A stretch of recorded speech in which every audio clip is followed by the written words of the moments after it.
Hey everyone, I'm working to hit 1,000 subscribers and I need your help to get there. If you enjoy this content, please hit that subscribe button right now. Hold on to your hats, Dodgers fans, because we need to talk about one of the most controversial and frustrating storylines from the 2025 championship season. While the Los Angeles Dodgers ultimately hoisted the World Series trophy and celebrated another championship, there's a massive elephant in the room that nobody wants to acknowledge. The Dodgers have spent nearly $200 million on reliever contracts over the past two off seasons, and let me tell you, not all of that money has been well spent. In fact, some of it has been downright disastrous. But now, a brand new prediction is suggesting that one of the biggest disappointments from last season is about to pull off an incredible comeback that will shock the baseball world. We're talking about Tanner Scott, the $72 million man who became a punching bag for frustrated Dodgers fans throughout the 2025 season. This is a guy who was supposed to be a cornerstone piece of the bullpen, a dominant force who would lock down the late innings and make life miserable for opposing hitters. Instead, he became a cautionary tale about the volatility of reliever contracts and the dangers of paying big money for bullpen arms. But according to a recent prediction from MLB.com, Tanner Scott is about to rewrite his story in Los Angeles, and 2026 could be the year he finally lives up to that massive contract and silences all the doubters. Let's set the stage here because the context is absolutely crucial to understanding just how disappointing Tanner Scott's first season with the Dodgers really was.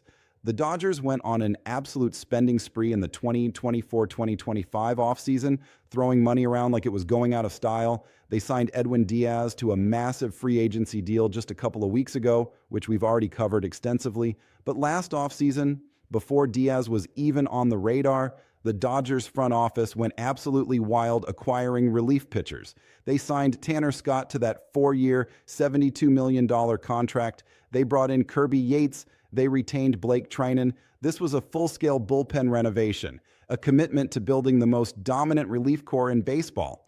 Here's where things get really interesting and really embarrassing for some of these high-priced acquisitions. The Dodgers did end up winning the 2025 World Series, which is the ultimate goal and what every move should be judged against. But here's the kicker.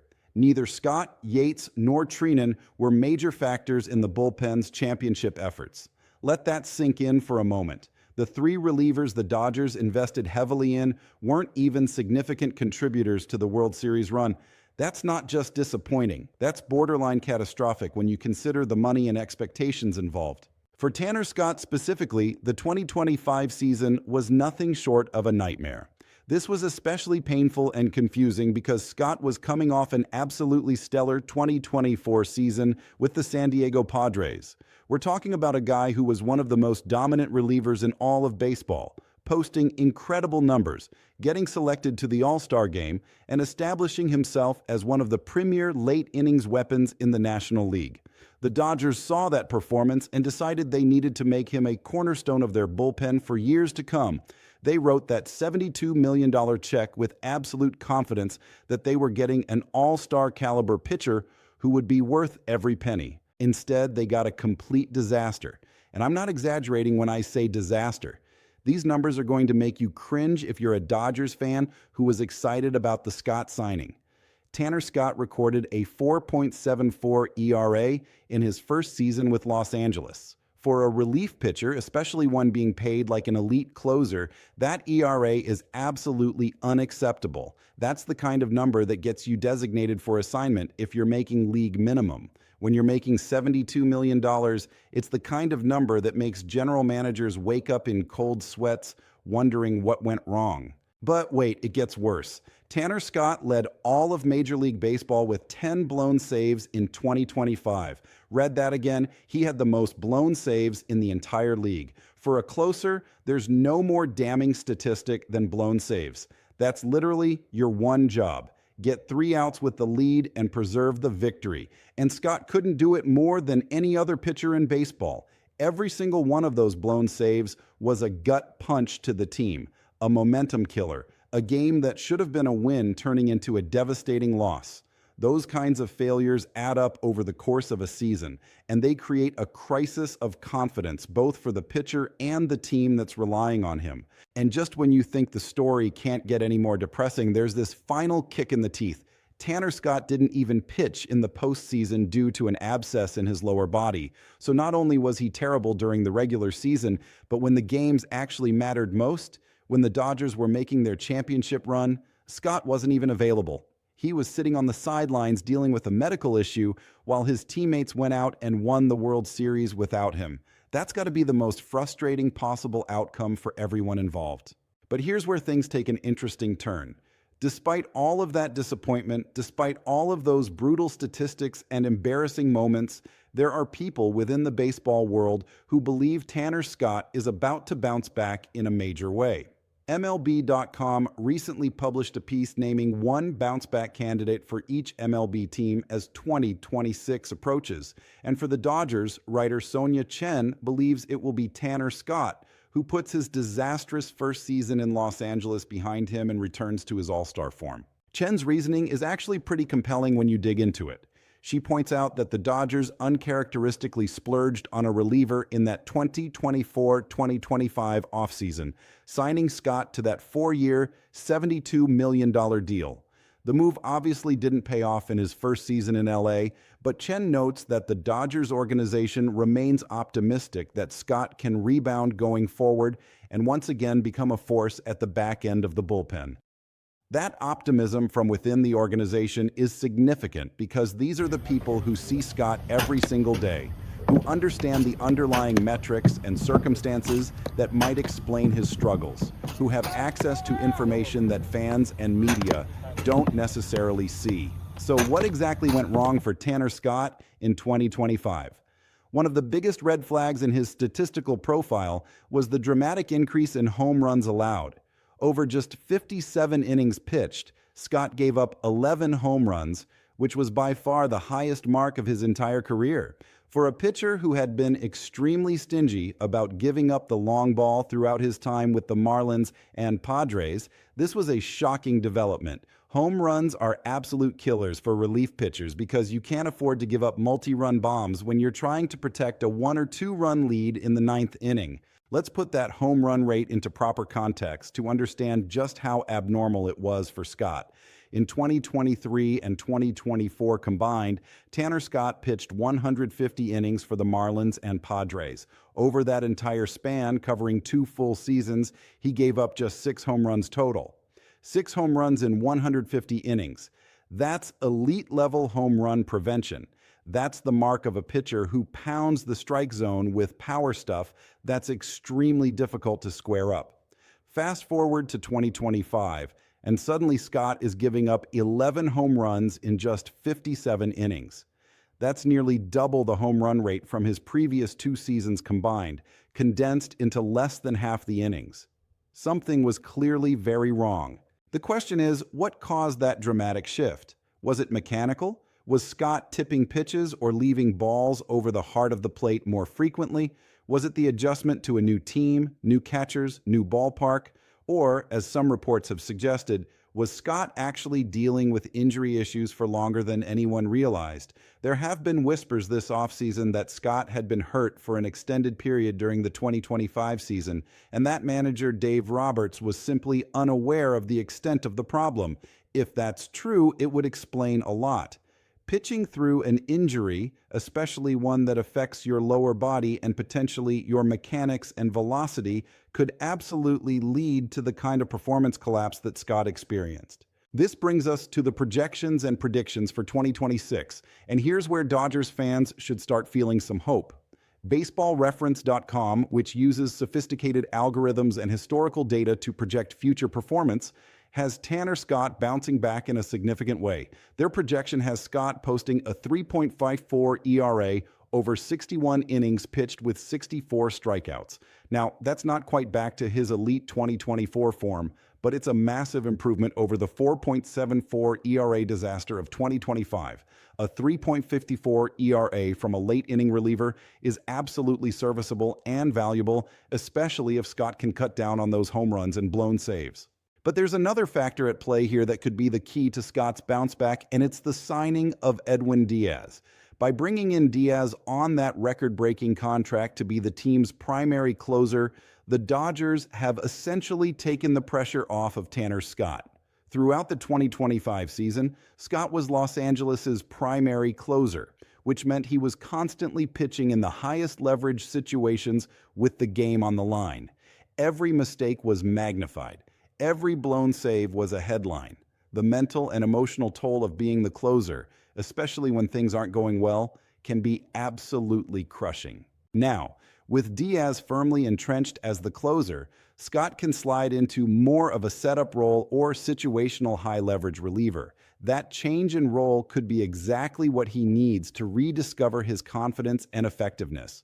When you're not carrying the weight of being the closer, when you're not constantly being asked to get the final 3 outs with the game hanging in the balance, you can pitch more freely, take more chances, and not feel like every single pitch is a referendum on your entire career.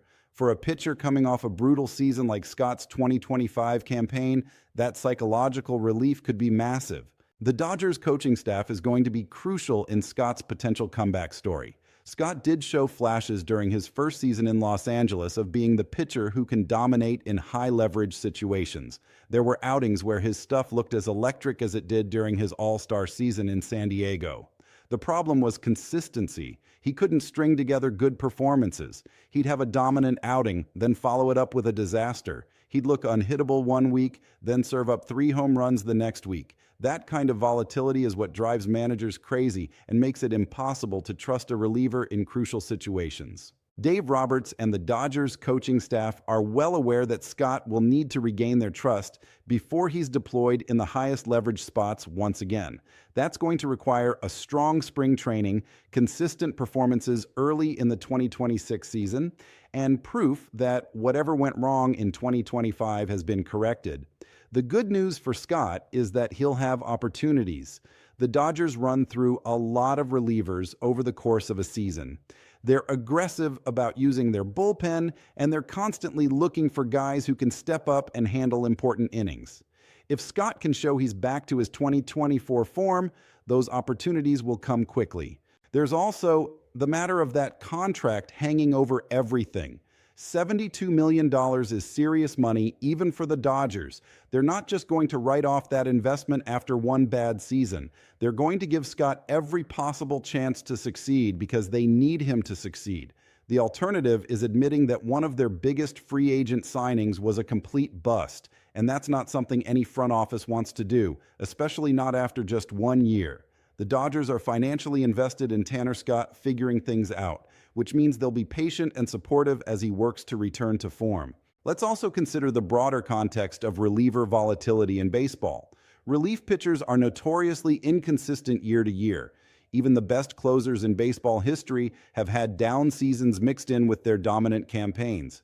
The nature of pitching in high-leverage situations, often throwing maximum effort on every pitch, makes relief pitchers particularly susceptible to sudden performance drops. But the flip side of that volatility is that relief pitchers can bounce back just as quickly as they decline. It's not uncommon to see a reliever post a terrible ERA one season and then revert back to elite form the next year. Tanner Scott has the talent. That's not in question. When he's right, when his fastball is humming at peak velocity and his slider is breaking sharply, he's one of the nastiest relievers in baseball to try to hit against. That pitcher still exists somewhere inside the guy who struggled so mightily in 2025. The challenge is unlocking that version of Scott, getting him healthy, getting his mechanics right, and getting his confidence back to where it needs to be. The Dodgers bullpen heading into 2026 looks completely different than it did a year ago. With Edwin Diaz at the back end and hopefully a rejuvenated Tanner Scott in a setup role, the late-inning relief corps suddenly looks a lot more formidable. Add in whatever other arms the Dodgers have stashed away in their system or acquire before the season starts, and you're looking at a bullpen that has championship caliber potential. The question is whether Scott can be a contributor to that success or if he'll continue to be a $72 million albatross dragging down the roster. The upcoming spring training will be absolutely crucial for Tanner Scott. This is his opportunity to prove that 2025 was an aberration, a perfect storm of bad luck, hidden injuries, and adjustment struggles that won't be repeated. He needs to show up in camp healthy, throwing with confidence, and demonstrating that he's ready to be a reliable weapon out of the bullpen once again. The Dodgers are counting on it. Their massive financial investment is counting on it. And frankly, Scott's career is counting on it because if he has another disaster season in 2026, the narrative around him will shift from promising bounce-back candidate to cautionary tale about reliever contracts.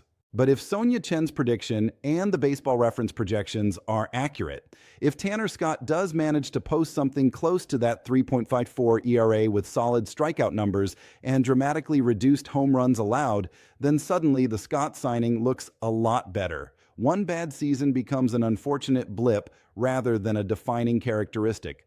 The Dodgers get value from their $72 million investment, and Scott reestablishes himself as one of the quality relief pitchers in the National League. The bounce-back narrative is one of the most compelling storylines in sports. Fans love seeing players overcome adversity, silence critics, and return to prominence after everyone had written them off. Tanner Scott has the opportunity to author one of those stories in 2026. He went from all-star in San Diego to disaster in his first year with the Dodgers. Now he has a chance to complete the arc and prove that his 2024 performance wasn't a fluke, that he's still that dominant reliever who can get outs when it matters most. The Dodgers' nearly $200 million investment in relievers over the past two off-seasons will be judged not just on Edwin Diaz's performance, but also on whether Tanner Scott can turn things around. The organization clearly values bullpen strength, clearly believes that games are won and lost in the late innings, and clearly is willing to spend big money to acquire the arms they think can make the difference. Now they need those arms to actually perform. For Dodgers fans who endured the frustration of watching Tanner Scott blow save after save in 2025, who cringed every time he entered a game with the outcome hanging in the balance, the idea of him returning to all-star form might seem like wishful thinking. But baseball is a game where bounce-back seasons happen all the time. Players figure things out, injuries heal, mechanical adjustments work, and suddenly a guy who looked completely washed up is back to being one of the best in the game at his position. That's what the Dodgers are banking on with Tanner Scott. That's what MLB.com's prediction is suggesting will happen. And that's what the statistical projections indicate is possible. The raw talent never went anywhere. The stuff is still there. The track record of success exists. Now it's just a matter of putting all the pieces back together and unleashing the version of Tanner Scott that made the Dodgers want to give him $72 million in the first place.